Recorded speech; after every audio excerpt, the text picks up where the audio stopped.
What's up, real world? Twisted Luck. I hope everybody is good. Thanks for being here. I appreciate you.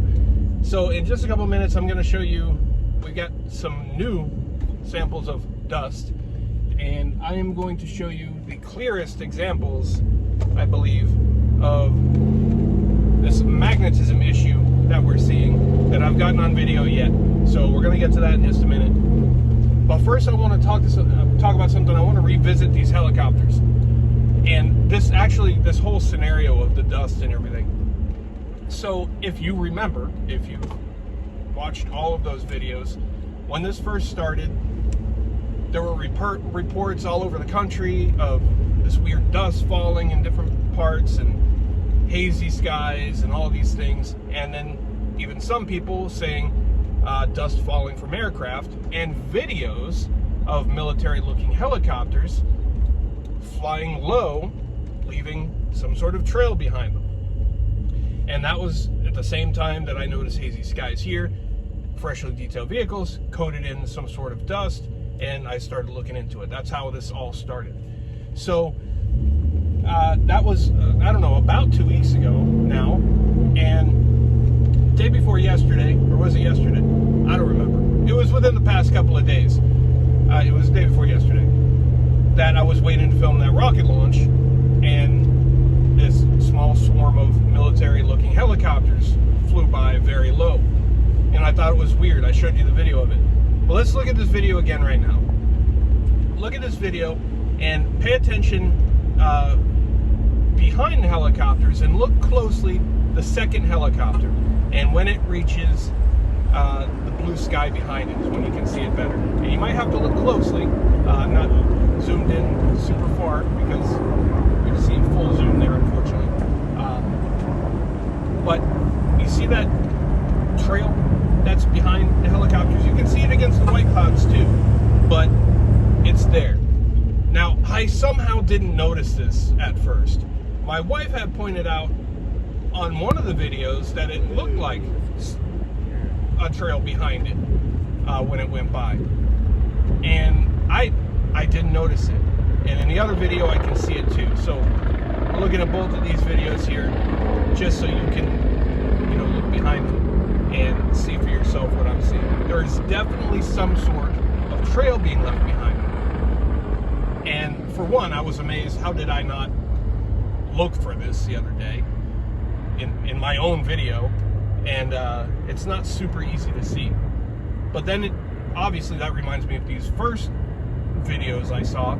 These are clips, screenshots from the videos. I can't play the video because of copyright, but these are clips from that video of those low-flying helicopters. Again, it was the same scenario. This was a different state where those pictures came from. I don't remember the state, but it was 3 helicopters flying low, and that was a much more obvious line left behind them. And they started and stopped in the video. They were like being turned on and off, you could tell. So that's obviously weird, right? So I thought to myself, I'm like, well, that's weird, because I don't know of helicopters doing this, right? I don't know that they're supposed to do that. I've never noticed that before. But because I'm not a helicopter expert, I started looking into it a little bit, because for all I know, they got some kind of engine that, leaves exhaust behind it, leaves a trail of exhaust. Some of you probably gonna already know the answer to this, but I did not. Just like a car. I mean, you can't follow a car's path by following its trail of exhaust, but you know what I mean, right? So what I found, though, was the way the engine is, where the engine is and the exhaust, where it comes out, right under or right around the area of the rotor. So it's dissipated, it's blown away, right? The exhaust trail that comes out is blown away and just destroyed.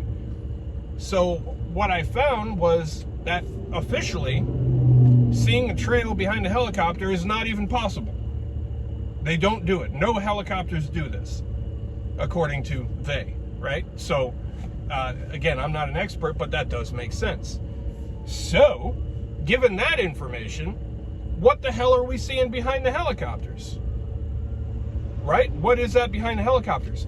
If we know the exhaust comes out near the rotor and underneath the rotor, and the updraft or whatever it was just blows it away, disperses it, and makes it just vanish immediately, then what would we be seeing following as a trail behind these helicopters, right? What would it be? So then before a couple weeks ago, right, I showed you the dust particles or whatever that were flying around all in the sky. This is before we ever did any of the testing. So the other night, again, at probably like 2 or 3 a.m., I noticed that the clouds were moving really fast. And it wasn't breezy, it wasn't windy or anything, but then it looked like the clouds were like real low, like really low. And it wasn't foggy or anything like that. So I decided to shine a light up toward the clouds to try to determine their height. If my light reflects off the clouds, then they're pretty low. So I shined my light at the clouds, and it did light up the clouds. So yeah, it's very, very low. But what I didn't expect to see when I was just checking the clouds, just out of curiosity, hey, what is this? How low are these? Was again, all these just millions of little particles flying around in every direction all over in the light beam, which is crazy. You know, some of that, this time you can see it's, you know, there's some yellow bits in there, and this is Florida. So yes, we do have pollen. We do have pollen. And these things are flying around all over the place, and the skies look hazy again. So this is just odd to me that we saw that with helicopters before in other areas, and it's almost seeming to repeat again. Now yesterday, just yesterday, I detailed and waxed and cleaned and everything this truck that I'm driving right now, and I waxed windows and everything, right? And I had already stripped this vehicle the other day of everything that was on it. I collected to try to get as big of a sample as I can. We're going to look at that in a minute for testing, right? So I cleaned everything off, or I collected everything off, but now I've washed and detailed and everything. Now I wax windows and everything too. That's just how I do it. It works the best. Detailing vehicles is like a hobby and a passion to me. So I wax all the windows and everything. So this truck was spotless. And I did this last night, right? I was finishing it up when the sun went down. Now today, look what, you know, is already on the window. Now, it'll be very easy for people in Florida or for other people, whoever, just to be like, it's pollen, it's just pollen. It's nothing, it falls from the sky. Yes, well, we're gonna have another look at that pollen here in just a second. So this much had fallen just last night, I guess. Last night and today, because it was perfectly spotless. This truck was absolutely spotless. Now it's completely coated. It's only a light coat so far, but it will definitely increase. And this is what we're breathing, right? And again, like I said, people in Florida, it's gonna be easy for people to see what I just showed. Oh, okay, so you got dust all over your car. It's Florida, it's pollen. It's easy to write it off as pollen if you don't check it out for yourself.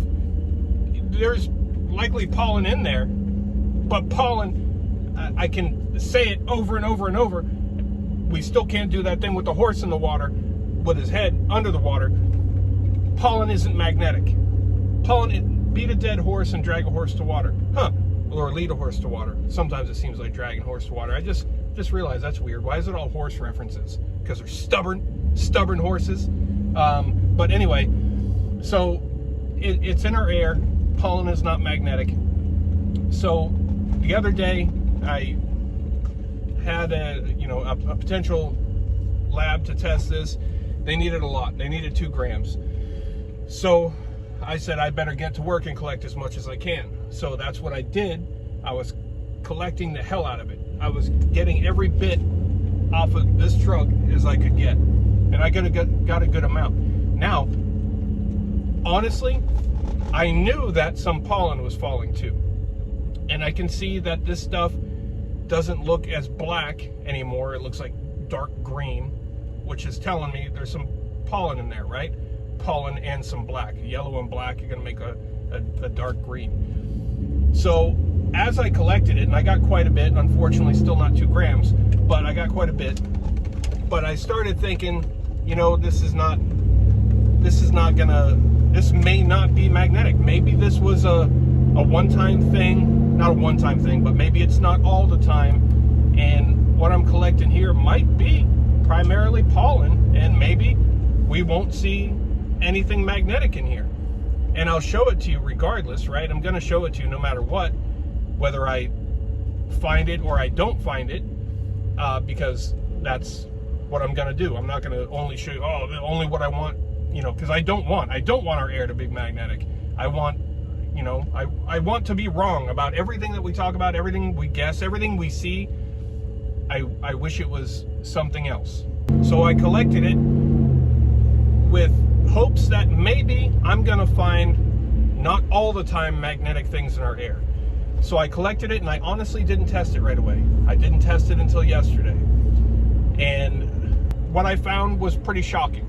I decided to not test it in a bag at first. I decided, let's just go straight on a piece of paper with a magnet, and let's see what happens.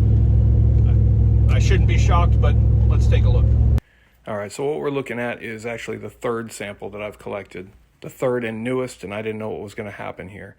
But as you're going to see, even though this one looks to have some green or maybe some yellow in it, it's very magnetic. Some of the last clips you're going to see in this section are going to be the most impressive, the most amazing, the most shocking that you've seen in any of these videos yet so far. I keep experimenting, trying to show better ways on video, trying to show it the best that I can, so you have a better chance to see what I'm seeing in person and try to show it clearly. So again, this is dust falling from the sky, collected off the vehicle, and this is just a magnet, a rare earth magnet on a screwdriver. This is the stuff that so many are insisting is just pollen. I know the majority of people understand that pollen is not magnetic, and yes, there very well may be pollen in here, and I'll be willing to bet there is pollen in here. However, there's a lot of something else in here. You can see it, look closely. You'll see this magnet just picking stuff right up, like right there. Just picked a chunk up. To the people that don't want to believe it and making all these other guesses, I've already been there. I've already tried to find other explanations for what this might be, and I've eliminated all of them, which is why I suggest people try it yourself. Anytime I see some kind of claim like this or something, that's what I want to do. I want to see for myself so I can know. Not that I doubt the person that may be given the information, but I want to see for myself. And so many of you have, and that is amazing. I'm so glad. Look at that. That's what this thing is picking up. Base of that magnet is full with whatever material that's in this dust that's magnetic. Here's a close view of it. Real up close view of the third sample. I know some of it looks clumpy. That's just the way it's sitting. It's all a fine powder. That's just the way that it's piled up here in this little pile that I made. Now in a second, we're going to check out something that's going to be even more impressive, I guess you could say. It's really more disturbing. There's a good angle where you can see it very clearly without having to look too hard. But we're going to see a lot more of that in just a minute. Like I said, I'm trying to come up with 2 grams of this stuff, at least 2 grams. So what I've done here, I've laid it out, spread out on a piece of paper. I'm running the magnet underneath the sample, underneath the paper. So when you're seeing little areas move around, that's the magnet underneath the paper. A couple of little times you'll see that everything moves at once. That's the paper buckling. But when you're seeing just one part move, that's the magnet. And I'm going to come up above the magnet, and in just a second, I think you'll be seeing it the closest, the clearest that I've ever been able to show it on video. We're going to come up over the paper, but you can see it moving around anywhere where I put the magnet. There's material dancing around. It's at the top left right now. Now I'm going to come up above the paper to the magnet. What I did here, I intentionally spread this out. Instead of one pile, I spread it out. This is for anybody that might think, all right, there's something magnetic in one little part of this, or at the top or at the bottom. But this is demonstrating that's not the case. I'm running the magnet over various little spots, and you're seeing with your own eyes how it's being drawn to the magnet. Look at this. Look at it just suck that stuff up right to the magnet. Again, this is in your air that you and your family are breathing. Pollen is not magnetic. Nobody can watch this and genuinely, honestly say and believe that this is magnetic. Look at this. It's on any part of the sample that I randomly check. It's all magnetic. So those are examples, I think, of the the clearest I've been able to show so far on video. And, you know, for naysayers, I understand you don't want it to be real. You don't want it to be true. I understand that. Many, many, many people have contacted me after seeing these videos and said they went out, tried for themselves, and damn it, it's magnetic. And these are people in various states, so this is not a Florida thing. So if you live in Florida and you're like, nah, I see stuff on my car, but it's pollen, go look for yourself. And then when you see it stick to a magnet, explain to me why pollen is magnetic naturally. Give me a non-nefarious, natural reason why pollen is magnetic. Other states, you know, states that don't have pollen falling, what are they finding that's magnetic? Are you gonna tell them it's pollen too, right? Because it's not pollen. I understand that people want it to be something simple and less harmful, not as scary. I get it. I want it to be too. I'm right there with you. But I don't ignore reality, and many of us can't ignore reality. And we want to know, and we want to look into things for ourselves and see for ourselves. So you share your thoughts, especially about these helicopters, and you know, maybe there's a helicopter expert out there.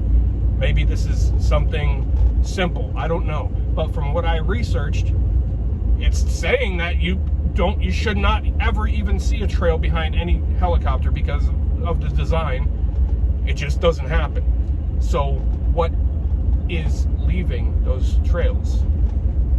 I don't know. I want that to be innocent and non-nefarious too. I want it to be. I don't want scary things, and I stay positive all the time, and I think everybody should. I try to find the bright side of everything. However, I want to be aware, right? And I think a lot of people also want to be aware. Many of us have lost our ignorance. It's long gone. Ah, how we miss that bliss. Wonderful bliss. But share your thoughts. Let me know what you think about all of this stuff. Still trying to nail down testing. Still trying, because I don't have 2 grams yet. And that was the only one I yet have lined up. And we got almost 1 million people to view those videos. Almost 1 million people between the platforms. So, you know, there's got to be some people out there with the capability, the knowledge, and the interest. And I'm not going to stop. I'm not going to stop. I'm not going to drop this. We got other things to talk about too, but this is something that I'm not going to drop. So appreciate you. Thanks for being here. Twisted Luck Truth. I'll see you soon.